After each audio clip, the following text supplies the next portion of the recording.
Barcelona have just defeated Real Madrid in El Clasico 2-1 to go 12 points clear at the top of La Liga. Let's just go ahead and get straight into this. G, what's your take on this match? What's your reaction?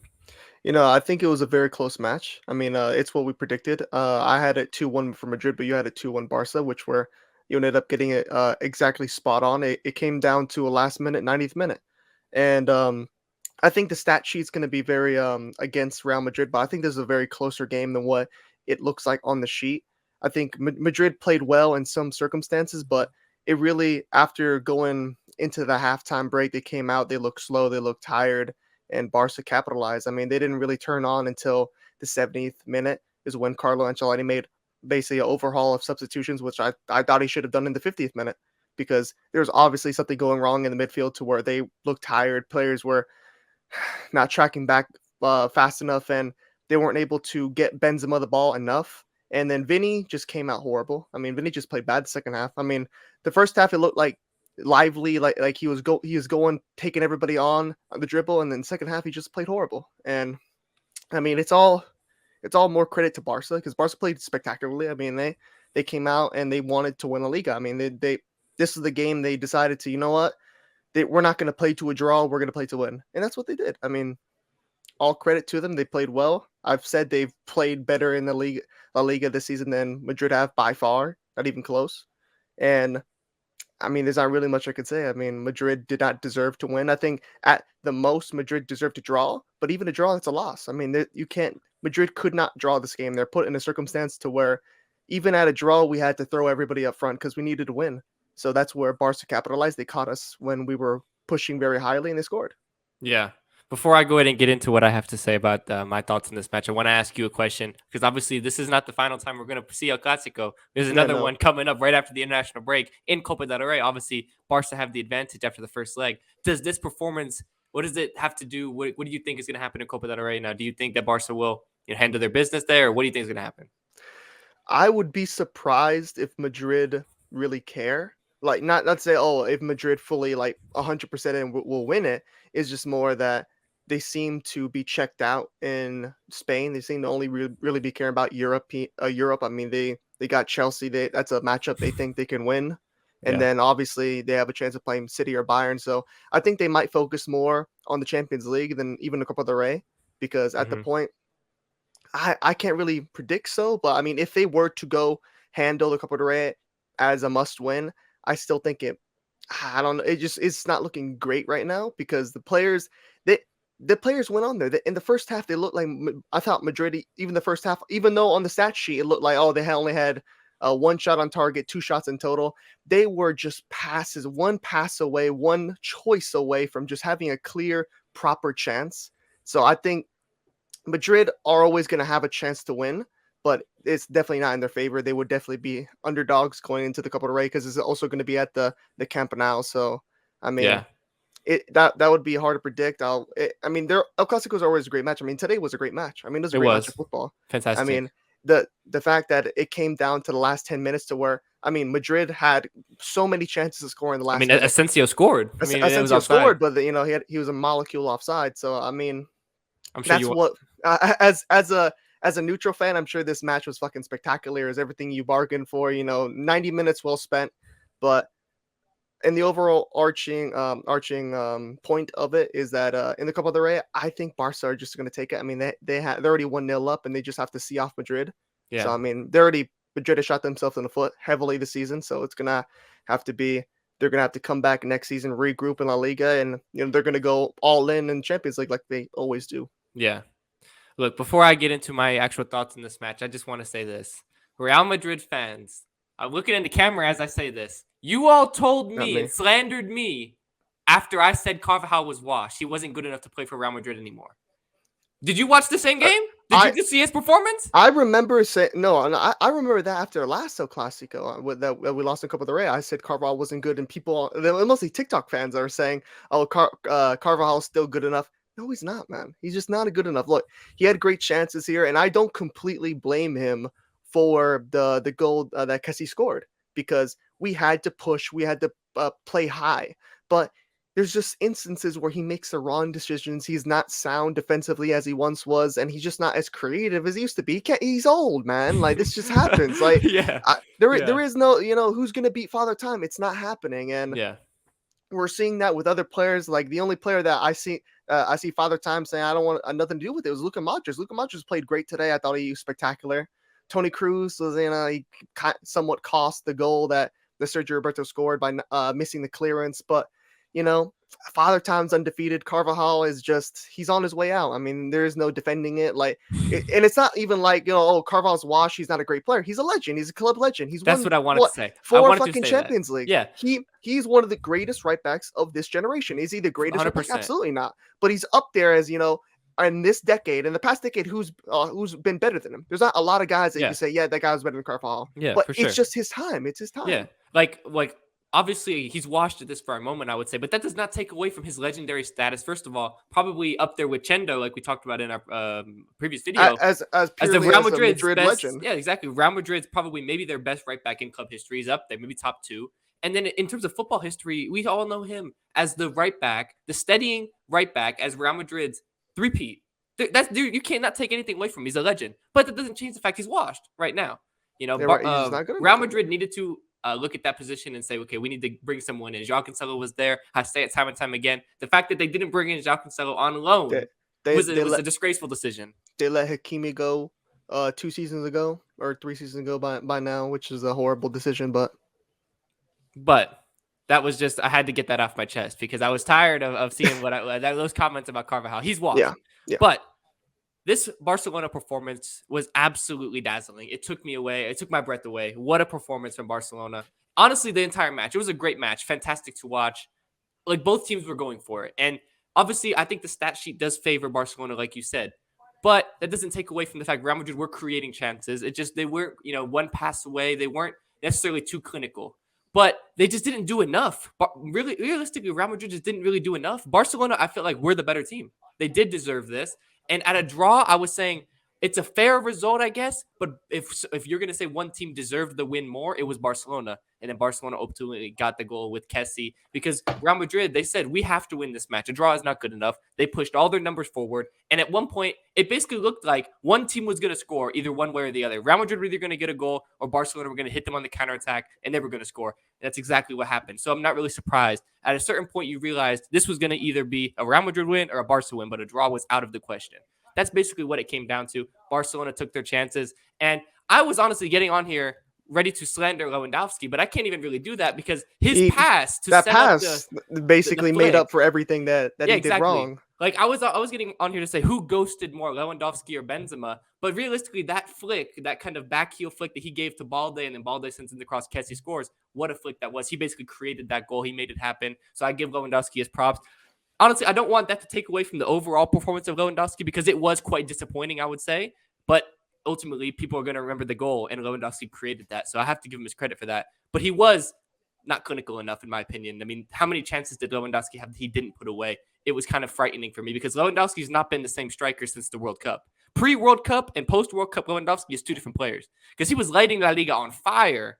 And ever since the World Cup, he has not been much in the league. Since he's picked up that injury, it's been nagging him. It's been bothering him a little bit. And we don't know the extent of, if it's still bothering him 100%. I think he's questioning himself. I mean, the same way we saw Benzema questioning his decision-making to where, we saw a lot of players do that. I mean, yeah, it was basically what we thought was going to be, who's the better nine. It was like, who's the worst nine? I mean, it was like the flip of the conversation, but he's going to be remembered for basically creating it's a gorgeous back flick. And, it was perfect. It was exactly what Barca needed. That's going to go down in history as a title-winning goal. He created a title-winning goal because now, like I said time and time again, if Barcelona won this match, they won La Liga. So congratulations to Barcelona, even if they drew. But congratulations to Barcelona. You have officially won La Liga. Xavi wins La Liga. It's an incredible achievement. There is no way. That was Xavi's first game at the Camp Nou, or first El Clasico at the Camp Nou? Which is a pretty remarkable stat. But it's one of those things. I give 100% credit to Barca because it was a very, very good performance. They came out from the very beginning and they looked like the better side, honestly. I mean, Madrid did have some chances, and obviously they did go 1-0 up in the first half, obviously, with Vinny, kind of that own goal. But that was against the run of play. I mean, realistically, and outside of that chance, it was like Real Madrid didn't create enough. They really didn't create enough, and I just it kind of goes down. I wanted to get your kind of thoughts. You know, you kind of hinted at it a little bit, but Benzema, he kind of, in my opinion, this was a Benzema ghost performance. So, what do you think about that? Benzema found himself so many times in very dangerous positions. That's why it's like that's something that's not going to show up on the stat sheet. That how many times he was in a dangerous area. It was just that it was either he got the ball and there was literally no one around him, or he was just making the wrong decisions. I mean, he because when you're a player at the top level, sometimes you need a bit of luck. You need that separation when you take a shot, and even if there's a crowd in front of you, he has to find the perfect little gap. He didn't have none of that. It just wasn't his day. None of the balls were falling to his for his chances, and he just didn't play well. I mean, Vinny in the second half wasn't really offering him very much. I mean, that was tough. The game only changed when Rodrigo came on, and they started to switch to a bit of a almost like a 4-2-3-1, and just had Vinny and Rodrigo right there behind Benzema, which helped a lot because I think that's what Ancelotti has to start taking note of more. That when Benzema's starting to, because you pass it to him and it's like Benzema's on his own island. Mm-hmm. He's out there alone.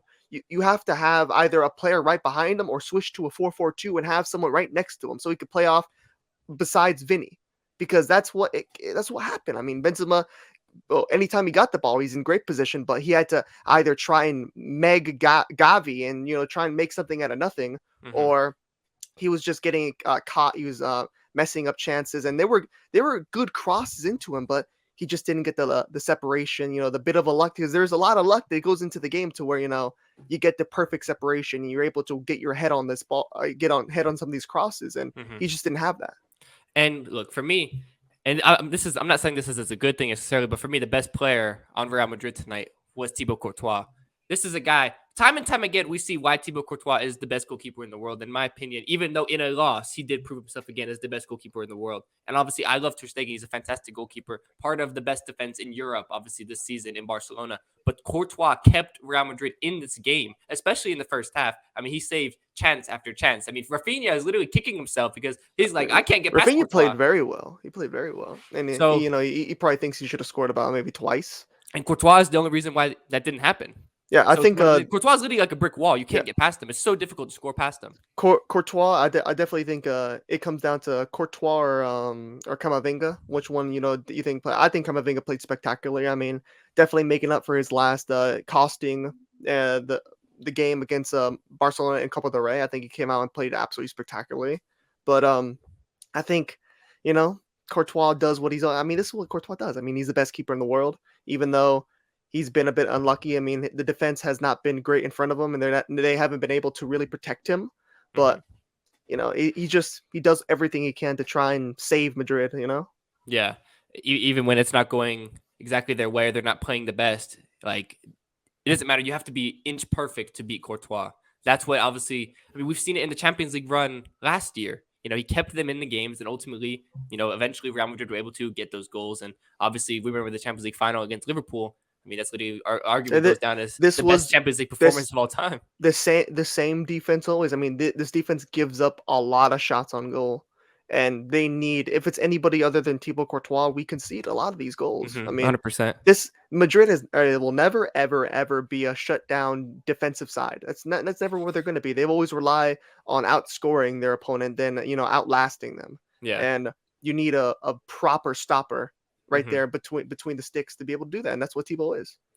Now, look, and you can obviously listen to what I have to say here and give your opinion on this as well. But for me, in my opinion, I think that this has to be a wake up call for the Real Madrid board and Florentino Perez. Not only the fact that you're now 12 points below Barca in the league table and you're not going to win that Liga and Barca will win it, but the fact that Barcelona have now beaten you 3 consecutive times. In this next transfer window in the summer, Real Madrid have to make some moves. It has to be done because this is unacceptable if you're Real Madrid. I mean, it's literally, you cannot lose to Barcelona 3 times in a row. It can't happen. No, we touched upon it, and I mean, realistically, it could be 4 in a row. I mean, It could be 4 in a row. it's they play again, and that's a real thing. And the board have to look at, because I mean, we've blamed I've blamed the board, you've blamed the board. I mean, they just haven't refreshed this team because they decided to try and run it back with the exact same team. I mean, plus Rudiger, they basically only added Rudiger, and my God, I think Rudiger, all he does, man, is just no nonsense clearances, man. I just don't really see anything to do. I mean, we got him for free, to be fair. I mean, he's I think free, he whatever. I think Rudiger But just he fit the Premier League style of football better than he does La Liga. and to be fair, he was paired next to Thiago Silva. Like this is what I've said this discussion many times. Rudiger is a secondary center back. He's not the leader of your pair. Thiago Silva was the leader of that pair. That's why he led the back line. So and when Real Madrid went on these runs, I mean, it was always Ramos and Varane, but Ramos was the leader. He's the one. But if we put Varane by himself, he's not that good. And that's why I Yeah, think that's Rudiger why is. ultimately he got We have sold. two secondary center backs. Militao is just not a clear, that's the guy that leads the back line. Same thing with like Virgil van Dijk and Liverpool. It's like a clear number one that Madrid don't have. But what do you So think? Because Ancelotti has just said in the press conferences prior to this match that Militao was the best center back in the world. he's just saying he's just waffling now. That's just utter bullshit, man.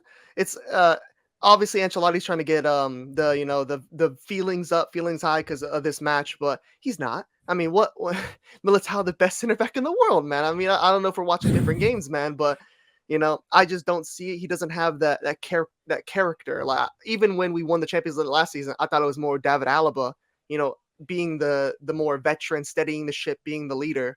Hmm. But Obviously, I he's think injured I right now. think look, Militao is good, but he's not. I don't think he's good enough to be that number one. Like he's your best defender. That you're set. You don't have to worry about it. I think he's a better secondary. He's like a Varane to me. Hmm. Like the same level of Varane. I think Okay. he's a perfect Varane replacement, but nothing more.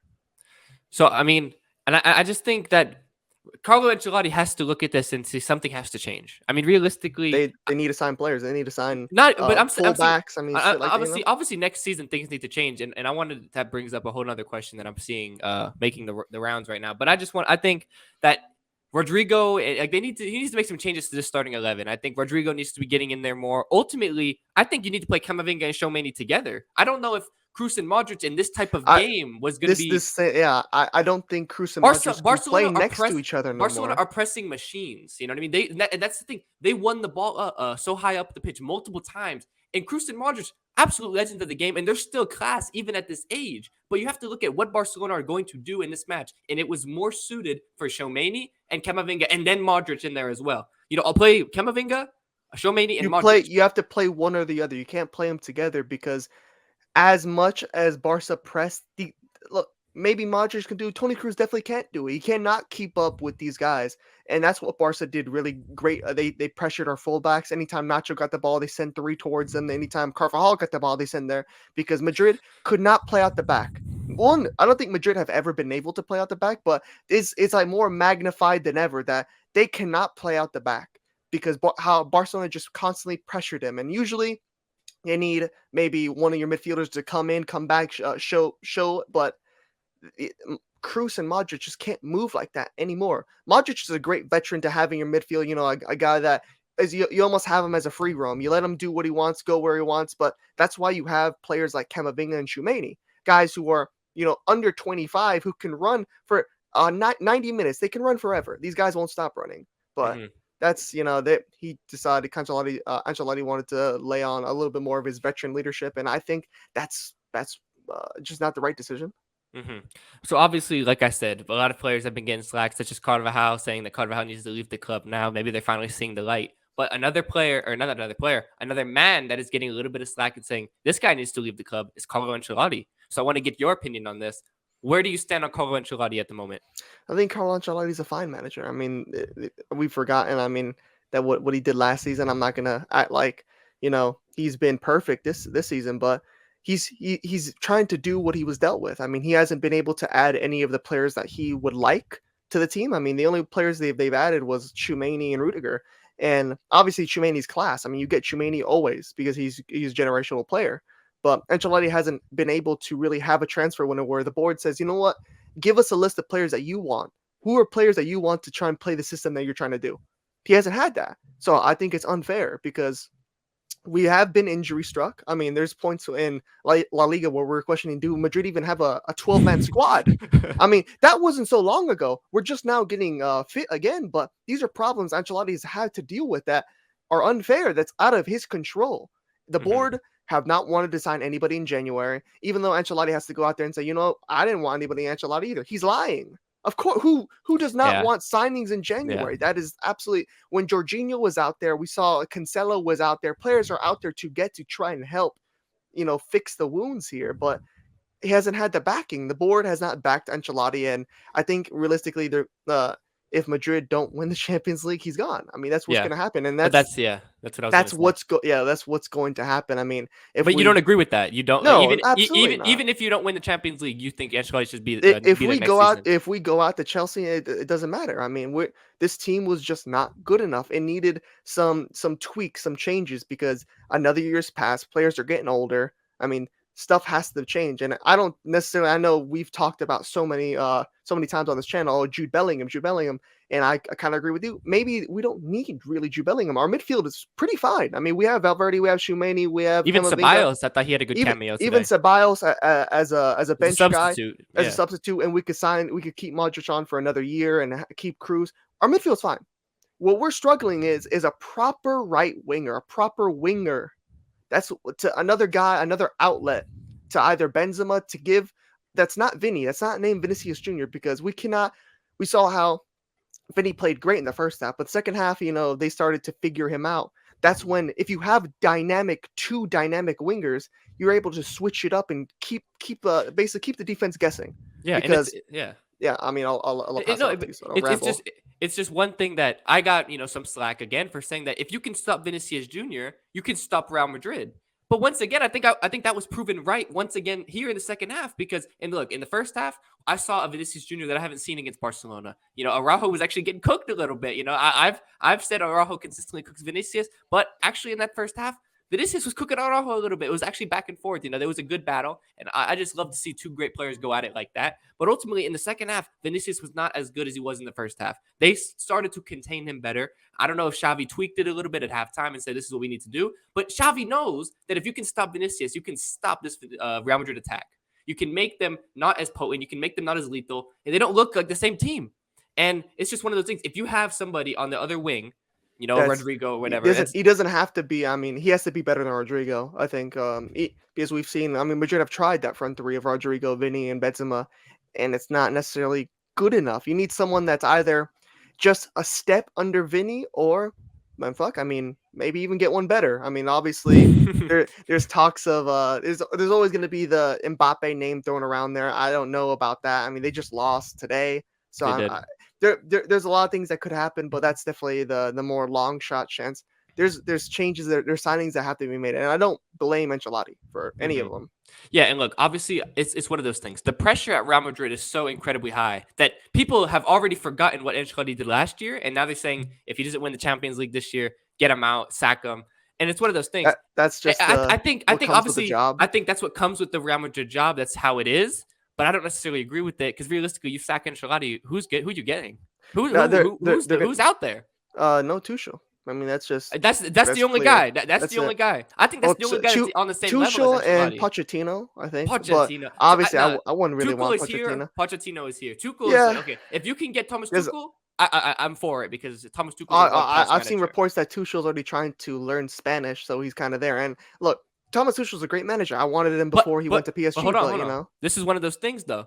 If you're gonna do this with Ancelotti and not necessarily back him in the way that he needs to be backed, Tuchel is gonna need to be backed. He's gonna yeah, have to be any backed. manager needs to be backed. I mean that. Tuchel is going to need to bring in his guys. I mean, even at Chelsea, part of the reason why they kind of had that rift towards the end of his spell is that he was getting back, but he wanted to bring in some other players, and there was a difference between Bowley wanted to bring in some guys that Tuchel didn't want, and Tuchel said, "I want to get in these guys," And and Bowley Bowley said, wanted his own "Different, guy there. exactly." He wanted Bowley wanted to different guys. basically switch the entire system. And even another shout that he might be leaving his current after the season. Antonio Conte. I would love Antonio Conte. Interesting. I love a Interesting. lot of things about it. If we're gonna get rid of Carlo Ancelotti, I love a guy like no Conte, a guy who's able to Well, say it how it is. mhm. Because we saw what he said about Spurs. Uh-huh. I love it. I mean, you see it. Maybe people say, "Oh, you don't say that." He's calling out the club for its inefficiency because he's a Mhm. winner.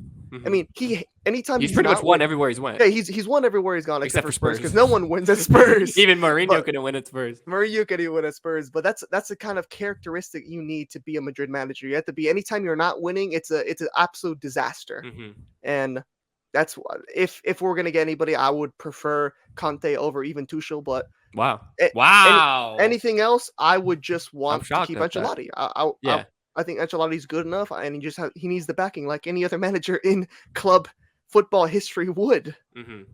Yeah. Look, I think I can agree with that. I think sacking Ancelotti would be a mistake, just because I understand the pressure of the job, but people are already forgetting what he did with, you know what I mean? People are already forgetting that. People have such short memories these days in football, you know what I mean? It's like, give this guy a chance, back him a little bit. I mean, he didn't get the proper signings. I 100% agree with Yeah, that. no signings. No, yeah, And the no board signings. said, "You know what? We will not sign anybody. You need a right back. Well, Vinicius Tobias. How about that? And he You didn't, know, and he's not and he even, he's not even got a minute yet. he hasn't played a minute of football. And I mean, we're not playing Castile players, man. I mean, Castile players weren't gonna win us this El Clasico today. That's not what was gonna happen. So I mean, Yeah. when Real Madrid need to bring in other world class players because I mean, people are on the way out. I mean, we have Hmm. an aging squad. The Yeah. fact because I think even before last season we were in a rebuilding phase, and the fact that So you won the Champions we League. won a Yeah. Champions League during our rebuild is obviously remarkable, but Hmm. it's a standard that we're held to. That's a bit unfair, man. I mean, like literally our team, I thought even during that time, I didn't think we were good enough. See, but hold But on, hold on. Listen to this.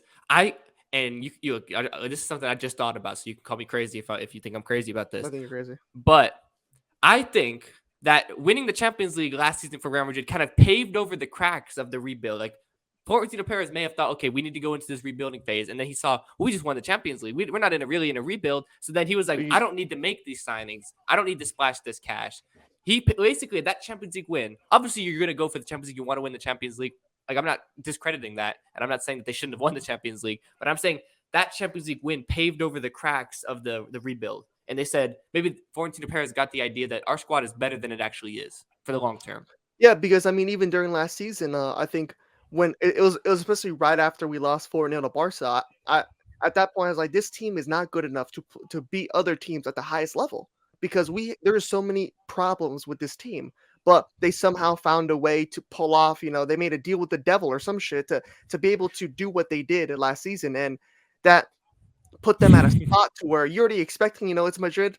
Go win it again. Yeah. You just go do it without making any changes whatsoever. Hmm. And in past years, we could be able to do that because our core players were still, in their primes, and we had Sergio Ramos, Varane, Marcelo, Casemiro, Cruz, and Modric when they're younger, Benzema, Ronaldo. Obviously, when you have those core players and they're not pushing damn 40 years old, you can run it back all you want, but when we're having players now to where we're playing Nacho at left back, and look, Nacho played great today, Yeah. but And he he, normally does. He's a pretty consistent player. he's a very consistent, he's utility knife, great player, but he's just not good enough. I mean, Madrid have always relied on a left back that can provide something on the attacking side of the ball, and that's something Nacho is not going to do. Nacho and Nacho Carvajal ain't both doing can't do that, that. man. So I mean, that's what the problem is. They won the Champions League with almost the same players, and you know what?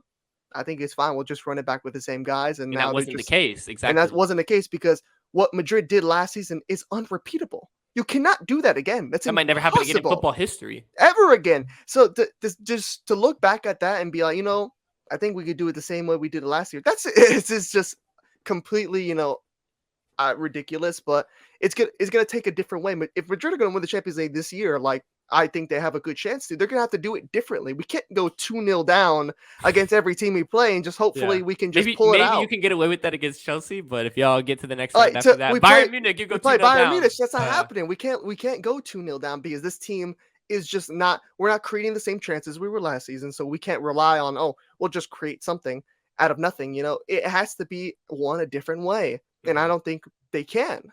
Yeah. So that leads me into the final question that I want to ask you. Does this result negatively impact how you view your Champions League hopes in any way? Or do you still think you're good? No, I think the Champions League is still gonna be. I don't think the players will look back. Oh, we suck in La Liga. We won't win the Champions League because we've seen so many times where, I mean, we saw Ronaldo only won like 2 league titles or Mhm. in La Liga. I mean, and it didn't affect how well that team was able to play in the Champions League. They're able to like put the blind eye to it. So I think their chances don't really change. Like if I were to give it a percentage, like I probably felt like Madrid had a good 60% chance to win it all.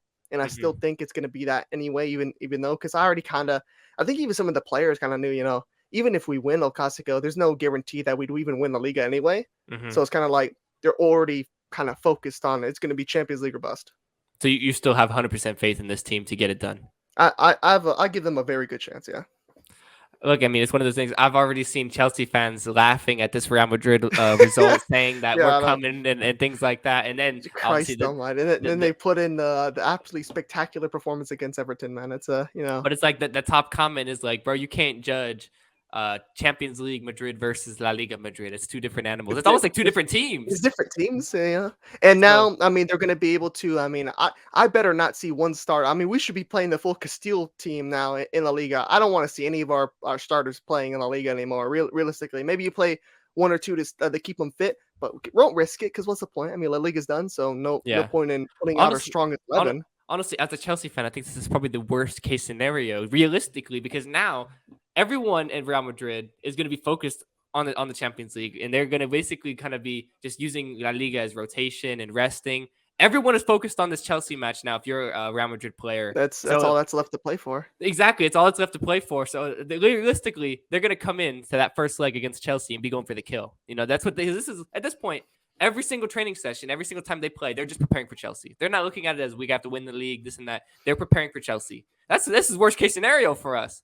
I I mean, mean, they're looking at us and their mouth is watering. They're saying we have to my do goodness, this. We have to get this done. I'd hope we're better than Everton, man. I really do. Well, I mean, even after that performance, I think you're still better than Everton. So I don't think it's gotten that bad for Real Madrid. But I think it's one of those things. Obviously, this was an utterly fantastic match, and I can't wait to do it again in Copa del Rey in a few weeks' time because anytime it's El Clasico, it's going to be a good match. And this was honestly so fun to watch. I guess, obviously, I was rooting for Barcelona, but I'm more of a neutral compared to you, obviously. So it's one of those things. It was a fantastic match to watch, and ultimately, just went Barcelona's way this time. So we will see what happens in the next El Clasico. We'll be making videos about that because obviously Copa del Rey, second leg, big match. It doesn't get any bigger than that. Maybe, besides this, obviously. But Yeah. anyway, so let us know in the comments down below. What did you think of this El Clasico? What did you think about Real Madrid's performance, Barcelona's performance? Oh, bruh, what do you think about Xavi? Oh my god, he's gonna look. Xavi's a good manager. That's it. Hey, I Xavi's had pretty to, good. I had to ask you. I had to ask you for the people who have made it to this point. They deserve to see that. The Yeah, Barca fans that get to this point I'm deserve to glad see that. because I don't think that's gonna be a clip. So I doubt any of you bastards are gonna listen to. But look, Xavi's a good manager, man. Look, he's pretty good. I'm gonna have to add that to the end of one of the clips so that everyone can see it. That's not being a clip, bro. But anyway, back to what I was saying. Comment down below what y'all thought of this match. Drop a like on the video. Subscribe because we are on the road to our next milestone on the channel. And I think without further ado, I'm Zach. I'm G. And we'll see y'all next time for another video. Peace.